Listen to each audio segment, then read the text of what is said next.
नमस्कार। Study with Alka Kanthwal channel में आपका बहुत बहुत स्वागत है। Welcome back to your own channel study with Alka Kanthwal. जो चैनल में पहली बार जुड़ रहे हैं उनके लिए एक brief introduction. The channel Study with Alka Kandwal is an educational channel wherein we talk about mathematics for all the competitive exams. दूसरा है कंप्यूटर सेक्शन। कंप्यूटर सेक्शन एक बहुत इंपॉर्टेंट पार्ट हो गया है बहुत सारे कॉम्पिटिटिव एग्जाम्स में, and the marks it carry it is not only of 5-10 marks, it is of around 30 marks. तो हम लोग जो कंप्यूटर बैकग्राउंड में नहीं है उन लोगों को कहीं ना कहीं बहुत डिफिकल्टी आती है इस पर्टिकुलर सेक्शन को सॉल्व करने के लिए।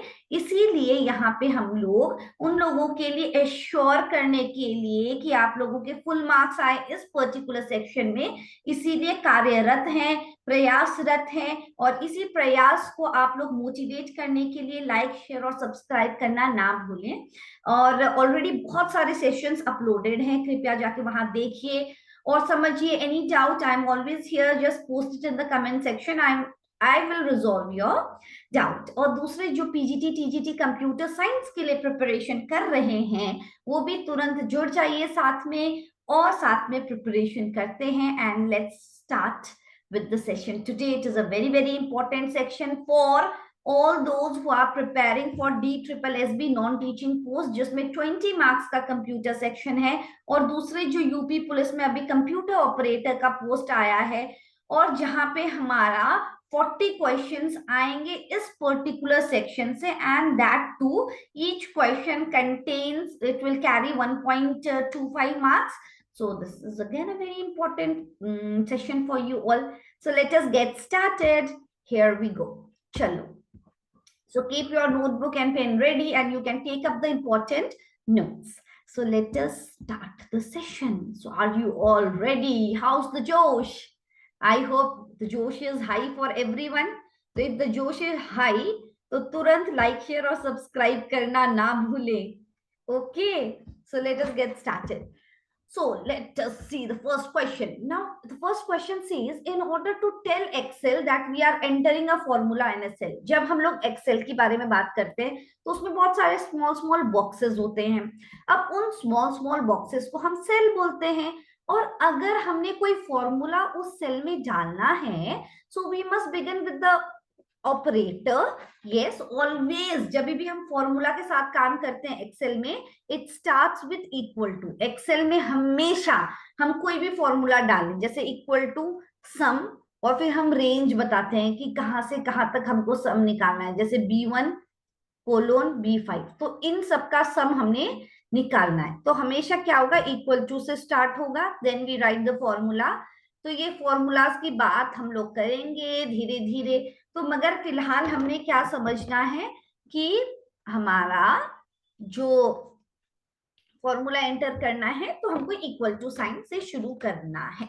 Okay, now moving ahead, in how many generations a computer can be classified? We already know this. Last class जो इसी particular एग्जाम्स के लिए मैंने बना रखा है उसमें ये मैंने डिस्कस किया था कि 5 generations of computer हैं।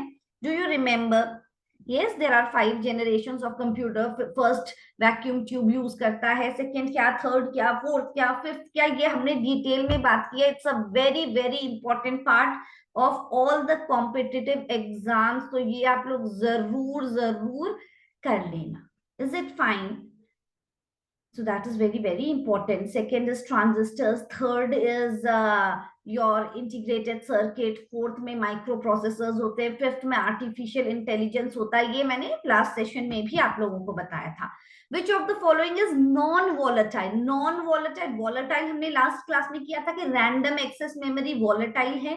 रैम प्राइमरी मेमोरी में आता है, जिसमें जैसे ही लाइट जाती है वैसे ही हमारा वो कंटेंट इरेज हो जाता है, उसलिए वॉलेटाइल बोला जाता है। As soon as the power goes off the content gets erased. और द इसमें से ROM, read only memory. S RAM मतलब क्या होता है, स्टैटिक रैम। डी रैम मतलब डायनेमिक रैम। तो वो तो रैम के ही कैटेगरीज हो गए, तो वो तो वॉलेटाइल होता है, तो obviously the answer is read only memory. आगे बढ़ते हैं। Any data or instruction entered into the memory of a computer is considered as a कोई भी डेटा इंस्ट्रक्शन कंप्यूटर की मेमोरी में जा रहा है उसको हमेशा इनपुट कहा जाता है। इनपुट डिवाइसेस जब हम बात करते हैं तो ये ध्यान रखना कि बस हमारा इनपुट डिवाइस में कीबोर्ड दिमाग में आ जाता है, तो और भी डिवाइसेस हैं जो हमारे ऑप्टिकल मार्क रीडर होते हैं, OCR होते हैं, और ऑप्टिकल कैरेक्टर रीडर, बैंक में जो MICR होते हैं, स्कैनर होता है, ये सब इनपुट डिवाइस है। जॉयस्टिक है, तो जो हमको पहले पहले पता था कि keyboard, mouse, these are the input devices. It's not only these, so come beyond it, because exams में आते हैं कि इसमें से कौन सा input device है, then we get confused. So scanner also comes under the category of input device. Time during which a job is processed, जितना टाइम अगर हमने कंप्यूटर को कोई काम दिया और कितना टाइम लगा रहा है उसको हम बोलते हैं execution time. Time during which a job is processed by the computer is known as the execution time. The memory sizes in the mainframe computer, जो बड़े बड़े computers होते हैं, type of computers also I have to discuss, super computers, micro, ये सब मुझे discuss करना है। फिलहाल हम समझते हैं कि the memory sizes in the mainframe computer and advanced technology microcomputers are expressed as megabytes। ठीक है, it is measured as megabytes। Which of the following is not an application package? Not an application package। ठीक है, ये तो है office, Microsoft office application है, adobe page maker application है, open office application है, रेड हैट लिनक्स एक operating system है, और ऑपरेटिंग सिस्टम हमेशा सिस्टम सॉफ्टवेयर के कैटेगरी में आता है।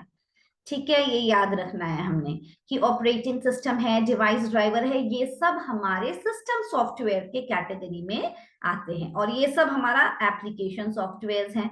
तो ऑब्वियसली हमारा आंसर होगा option A. Is it fine?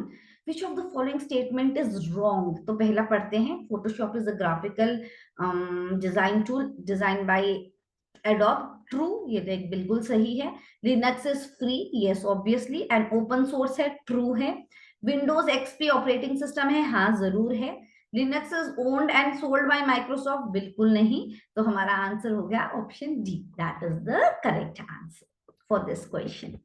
Who invented the super computer? तो इनमें से चार ऑप्शन दे रखे हैं, इनमें से कौन सा पर्सन है जिसमें सुपर कंप्यूटर से नाम जुड़ा है? तो आंसर है Seymour cray.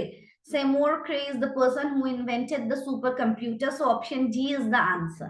The IC chip which is used in computer is made up of silicon, integrated circuit हमने बोला ना थर्ड जनरेशन का, it is made up of silicon. Okay. The processor which performs the arithmetic and logical operation is known as the obviously ALU, arithmetic and logical unit. ठीक है, ALU. When was the first email sent? 1971 में पहला email भेजा गया था रे Tomlinson के द्वारा। क्या भेजा गया था? जो कीबोर्ड का फर्स्ट वो होता है ना, QWERTYUIOP, फर्स्ट लाइन भेजी गई थी। So that is in 1971 and by Ray Tomlinson.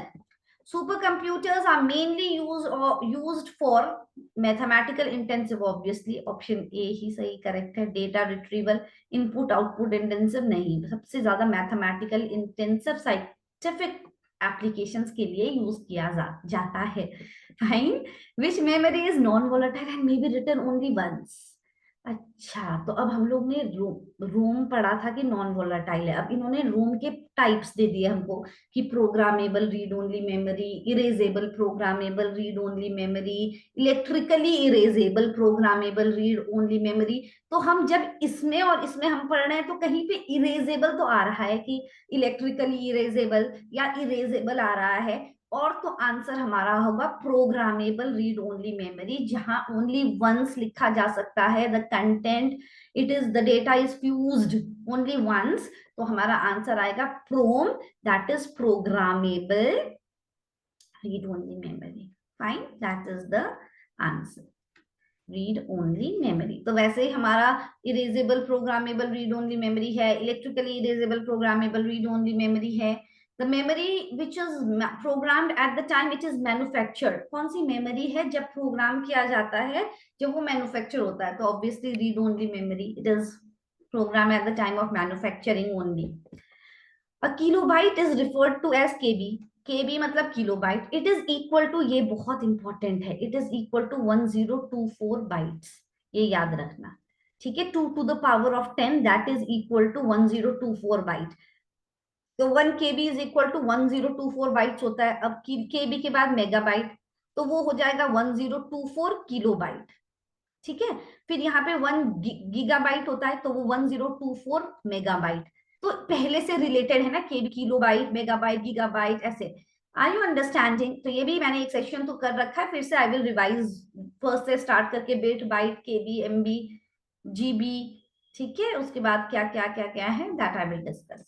Which is the device that converts the computer output into a form that can be transmitted? तो कौन सा काम करता है कि कंप्यूटर के आउटपुट को एक ऐसे फॉर्म में ट्रांसफॉर्म करने का जो कि वो ट्रांसमिट हो सके टेलीफोन लाइन में, उसको बोलते हैं मॉडेम।